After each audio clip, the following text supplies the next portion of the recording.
പല സാധനങ്ങളും നമ്മൾ എടുത്ത് എറിഞ്ഞ് വീഡിയോസ് ചെയ്യാറുണ്ട്. ഇത് എടുത്ത് എറിഞ്ഞ് വീഡിയോ ചെയ്യണമെന്ന് ഞാൻ വിചാരിച്ചിട്ട് കാര്യമില്ല. ഇത് പൊന്തില്ല. 1,20,000 രൂപയ്ക്കാണ് ഇവിടെ ബെഞ്ച് വെക്കുന്നത്. കൊട്ടക്കല്ല, ഡിമാൻഡ് പീസാണ്. ഇത് എന്താ സാധനം? ഇത് സോളിഡ് വുഡാ. അതിന്റെ ടോപ്പ് നോക്കിയാൽ അറിയാം. ടോപ്പ് കണ്ടു ഞാൻ. വുഡിന്റെ ആ ഗ്രെയിൻസ് കണ്ടില്ലേ? വളരെ ഭയങ്കര ടെക്സ്ചർ. ശരിക്കും പറഞ്ഞു കഴിഞ്ഞാൽ നല്ല വണ്ണമുള്ള മരം കൊണ്ട് ചെയ്താലാണ് ഈ ഗ്രെയിൻസ് കിട്ടുള്ളൂ. മരത്തിന്റെ വണ്ണം, മരത്തിന്റെ ലൈഫൊക്കെ നമുക്ക് മനസ്സിലാവുന്നത് ആ ഗ്രെയിൻസിന്റെ സൈസ് മനസ്സിലാക്കിയിട്ടുണ്ട്. അപ്പൊ ആ ഗ്രെയിൻസിന്റെ സൈസ് നോക്കി നോക്കിയേ. ഈ കർവേച്ചർ ഒരു വൺ സൈഡ് കർവേച്ചർ അല്ല, ഇന്നറിലും ഔട്ടറിലും എല്ലാം ഒരു കർവ്ഡാ. എല്ലാം കൊടുത്തിട്ടുണ്ട്. അതായത് കാണുന്ന ഭാഗങ്ങളിൽ മാത്രം ഓരോന്ന് ചെയ്ത് പറ്റിക്കുന്ന പരിപാടി ഇല്ല.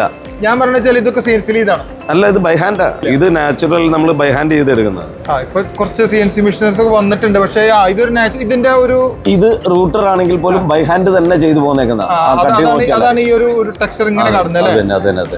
അതായത് റോൾസ് റോയ്സിന്റെ കാറൊക്കെ പോലെ കൈകൊണ്ട് നിർമ്മിക്കുന്ന ഒരു ഡിസൈനർ ഫർണിച്ചർ ആണ്.